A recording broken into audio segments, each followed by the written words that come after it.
Assalamualaikum warahmatullahi wabarakatuh. Perkenalkan kami dari kelompok 10. Di sini kami akan mempresentasikan mengenai literatur review dengan judul Peran Mikrobiologi dalam Pengolahan Limbah. Di sini ada 5 anggota kelompok 10. Yang pertama yaitu Mufina Rizkia Fatia dengan NIM akhir 046, kemudian Jessi Adelia dengan NIM akhir 062, Laili Aprilia Arianti dengan NIM akhir 063, Amalia Fihir Bawazir dengan NIM akhir 159, dan Dewi Intan Amalia dengan NIM akhir 185. Selanjutnya, proses kami dalam menyusun literatur review ini yang pertama menentukan tema judul dan kata kunci, yang kedua mencari literatur yang relevan, yang ketiga mengekstraksi informasi dalam rekapitulasi, yang keempat melakukan telaah, dan kemudian yang kelima menyusun naskah dan menarik kesimpulan. Berikut 10 pertanyaan yang sudah disajikan beserta jawaban yang sudah kami susun. Yang pertama adalah mendeskripsikan secara detail cara menentukan kata kunci dari pertanyaan yang sudah ditentukan.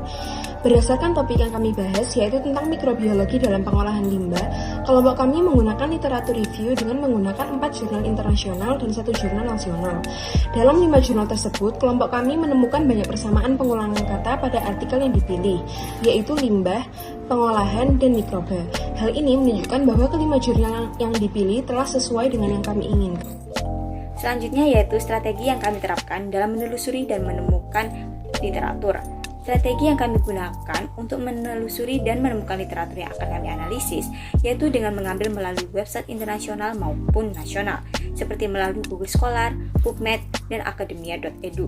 Literatur yang kami pilih merupakan literatur yang sesuai dengan topik kelompok kami, yaitu peran mikrobiologi dalam pengelolaan lingkungan. Untuk lebih merincikan lagi topik yang akan kami bahas, kami memilih judul Peran Mikrobiologi dalam Pengolahan Limbah. Dengan begitu, literatur yang kami temukan merupakan literatur yang relevan dengan judul yang kami pilih. Agar memudahkan kami dalam menemukan literatur yang relevan dengan judul, literatur dicari dengan menggunakan kata kunci seperti mikrobiologi atau makrobiologi, perlakuan atau treatment, dan limbah atau waste. Literatur yang kami pilih merupakan artikel yang diterbitkan dengan rentang tahun 2012 sampai dengan 2022. Lalu, pertanyaan ketiga, apakah jurnal yang dibaca termasuk terbitan berkala ilmiah, working paper, manuskrip yang tidak dipublikasi, dokumen yang dikeluarkan oleh badan atau lembaga pemerintah, buku atau bab buku dalam bunga rampai, bagaimana cakupannya, dan apakah ada konteks, kultur, atau lokasi geografis tertentu. Kelima literatur yang digunakan oleh kelompok kami dalam penyusunan naskah termasuk dalam kategori jurnal ilmiah, berupa laporan terkait dengan sebuah penelitian baru. Para penerbit dalam kelima literatur tersebut adalah IOP Conference Series, Extensive Journal of Applied Science, Polish Mineral Engineering Society, dan Springer Link. Cakupan penelitian yang terdapat dalam beberapa jurnal yang kami gunakan terkait dengan batasan mengenai karakteristik sampel, karena hasil yang dicari berupa faktor keberhasilan yang didapat saat limbah diolah menggunakan teknologi mikrobiologi. Cakupan geografis atau lokasi tertentu dalam beberapa literatur tersebut yakni Krainstou, Eastern Europe. Pertanyaan selanjutnya mengenai tesis atau problem statement atau pertanyaan penelitian yang sedang kami gali dari literatur yang sudah kami cari dan baca. Pada jurnal pertama membahas mengenai masalah ketidakefektifan dan mahalnya biaya untuk mengelola makanan dan air yang terkontaminasi dengan bahan kimia dan logam berat. Kemudian pada jurnal kedua berisi evaluasi aktivitas katabolik dan dinamika pertumbuhan kultur bakteri reduksi sulfat dalam proses reduksi CO2 menggunakan limbah cair industri susu sebagai sumber energi untuk metabolisme bakteri. Kemudian jurnal ketiga berisi tentang kurangnya kepedulian terhadap pemanfaatan lumpur limbah susu yang sebenarnya mengandung sejumlah bahan organik dan mineral yang dapat berperan untuk peningkatan kualitas tanah. Selanjutnya, jurnal keempat berisi mengenai masalah limbah minyak bumi yang dapat menghasilkan oil sludge yang merupakan polutan yang dapat mengganggu ekosistem pada wilayah yang terkontaminasi. Dan pada jurnal terakhir mengenai masalah pembangunan dan konstruksi perkotaan yang membutuhkan metode pengolahan limbah karena pengolahan air limbah berhubungan langsung dengan kualitas dan kebersihan drainase perkotaan. Untuk pertanyaan yang kelima, yaitu apa saja dan sejauh apa informasi yang sudah Anda dapatkan mengenai konsep-konsep kunci, faktor atau indikator atau dimensi atau variabel dari literatur yang Anda baca dan bagaimana keterkaitan antara konsep-konsep kunci tersebut. Jadi pada jurnal yang pertama, variabel bebas pada penelitian jurnal ini adalah mikroorganisme seperti Saccharomyces dan berbagai jenis Lactobacillus. Dan untuk variabel terikat pada penelitian ini adalah TDS, yaitu Total Dissolved Solids, dan juga Total Suspended Solids atau TSS serta pH. Kemudian hasil temuannya adalah berupa pengolahan limbah secara biologis masing-masing menurunkan pH, TDS, dan juga TSS. Bau busuk dan kekeruhan limbah berkurang, proses pengobatan sangat layak dan ekonomis. Air yang diolah mikroorganisme tidak beracun dan aman untuk dibuang karena mengandung mikroorganisme yang bermanfaat. Jadi digunakan untuk mengurangi dampak lingkungan dari metode konvensional. Kemudian pada jurnal yang kedua, variabel yang diteliti adalah bakteri produksi sulfat. Bakteri produksi sulfat digunakan dalam penelitian ini diisolasi dari tanah berawa di sekitar kota Poznan dan diidentifikasi sebagai Desulfotomasulum ruminis. Kultur yang diisolasi dari bakteri ini disimpan dan ditumbuhkan pada media starkey cair. Kemudian untuk laju proses mikrobiologi ini, dekomposisi produksi sulfat dari derajat S042 dievaluasi ke S kuadrat dan laju pengurangan kebutuhan oksigen kimia diukur pada interval waktu tertentu. Kemudian pada jurnal yang ketiga, limbah mentah dipasok oleh gravitasi ke kisi untuk pemurnian mekanisme awal.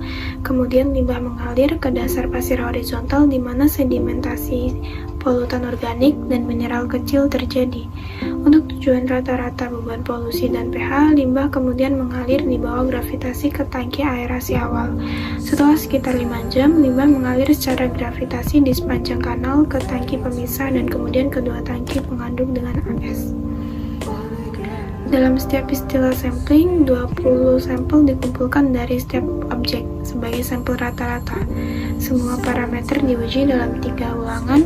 Hasilnya diolah secara statistik menggunakan analisis varians atau ANOVA. Nilai LCD dihitung menggunakan uji Tukey pada taraf signifikasi sama dengan 0,05. Semua analisis ini dilakukan dengan menggunakan perangkat lunak statistika 7.1. Kemudian pada jurnal 4, variabel yang diteliti adalah degradasi minyak bumi yang digambarkan dengan penurunan konsentrasi total petroleum hidrokarbon atau TPH.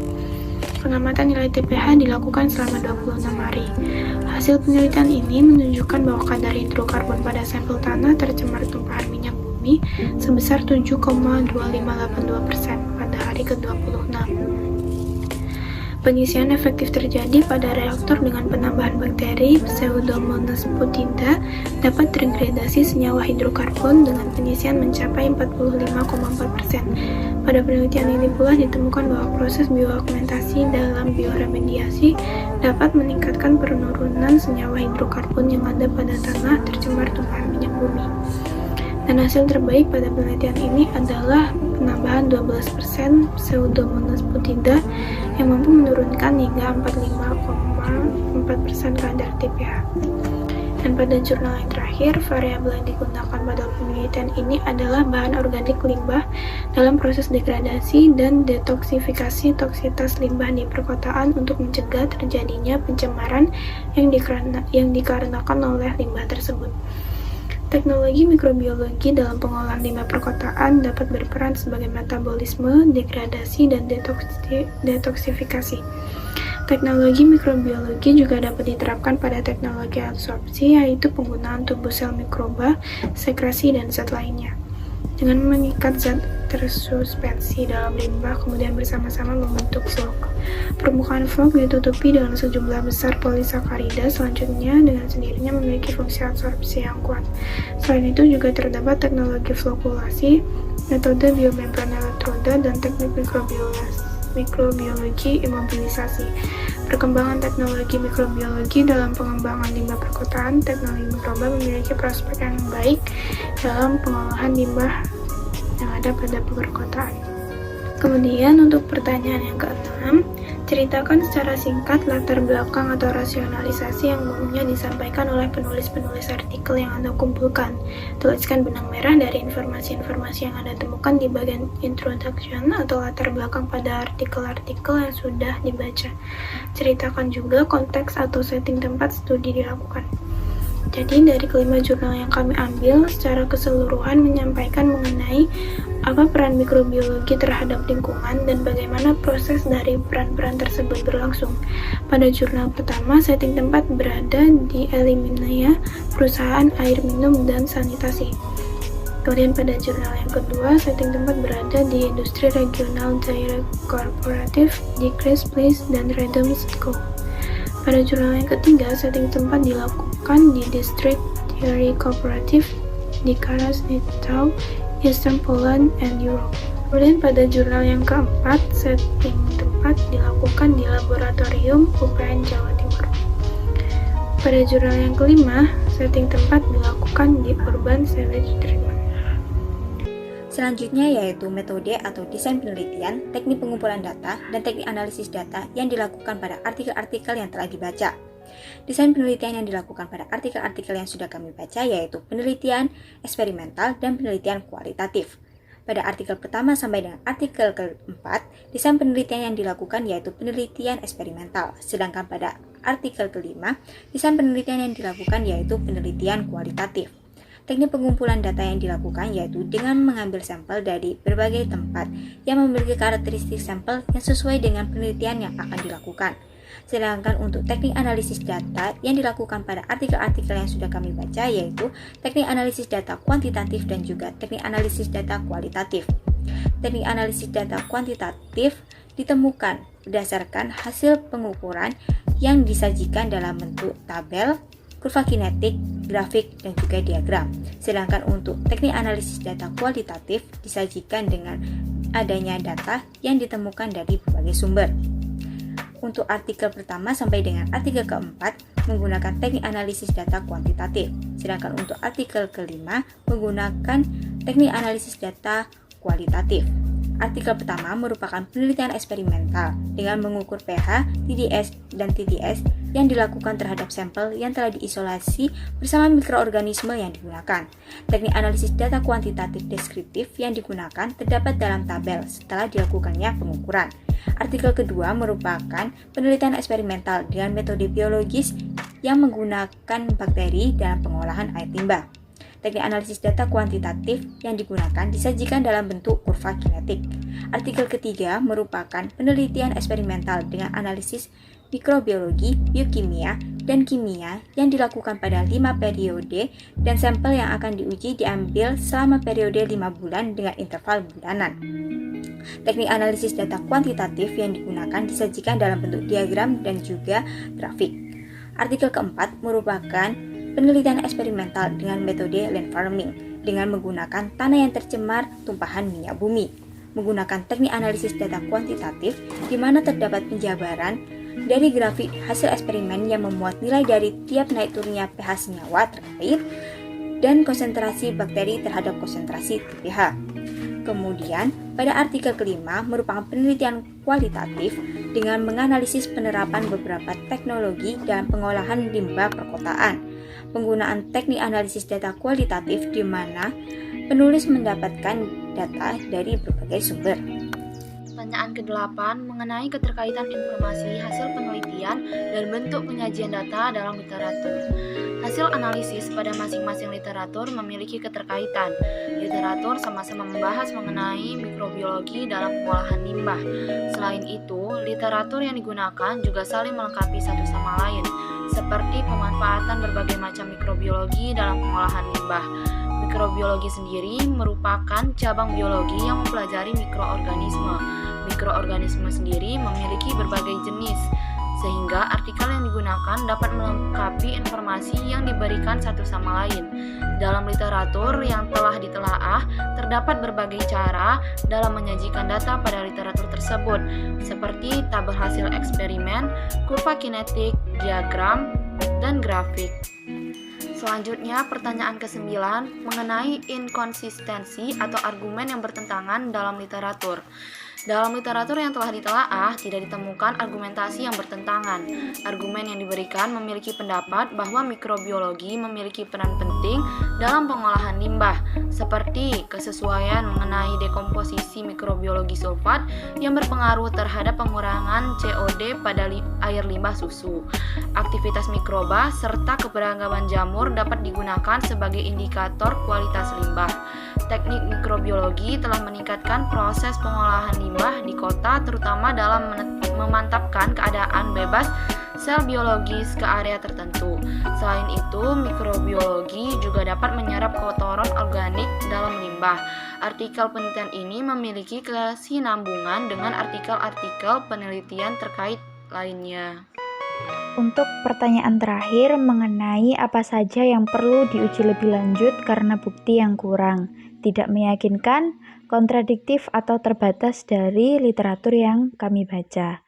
Pada jurnal pertama, belum memiliki bukti kuat untuk menyimpulkan bahwa mikroorganisme memiliki peran penting dalam pengolahan air limbah. Kemudian jurnal kedua ini juga masih memerlukan adanya penambahan porsi sulfat dalam air limbah yang diteliti. Untuk jurnal ketiga tidak terdapat limitasi karena hasil yang didapatkan sudah sesuai dengan hipotesis dan uji coba penelitian. Kemudian jurnal keempat masih perlu dianalisa lebih lanjut mengenai pertumbuhan bakteri untuk mengetahui siklus pertumbuhan bakteri berlangsung. Dan pada jurnal kelima masih perlu diberi contoh apa saja yang terjadi jika pengelolaan limbah menggunakan metode selain mikrobiologi dan diberi bukti yang aktual mengapa teknik mikrobiologi yang paling efektif dibandingkan teknik lainnya. Kesimpulannya, mikrobiologi yang digunakan dalam pengolahan limbah terbukti mampu menghasilkan limbah yang aman dan tidak beracun. Kemudian mikrobiologi juga terbukti dapat mengurangi bau busuk yang dihasilkan oleh limbah. Limbah air susu yang menggunakan bakteri produksi sulfat desulfotomaculum ruminis dapat menghasilkan sekresi hidrogen sulfida dan penurunan COD, sehingga mampu menurunkan konsentrasi substrat organik dalam limbah. Selain itu, adanya aktivitas mikroba dan keragaman jamur juga terbukti dapat digunakan sebagai indikator kualitas lumpur limbah susu yang biasa digunakan oleh instalasi pengolahan air limbah. Kemudian, adanya proses bioagmentasi pada minyak bumi juga dapat meningkatkan penurunan senyawa hidrokarbon yang ada pada tanah yang tercemar. Dengan demikian, mikrobiologi terbukti mampu berperan dengan baik untuk proses pengolahan limbah agar menjadi bermanfaat bagi lingkungan. Selanjutnya, kurang lebih inilah referensi dari jurnal yang kami pakai. Mungkin sekian yang bisa kami sampaikan. Jika ada kurangnya, kami mohon maaf dan terima kasih atas perhatiannya. Wassalamualaikum warahmatullahi wabarakatuh.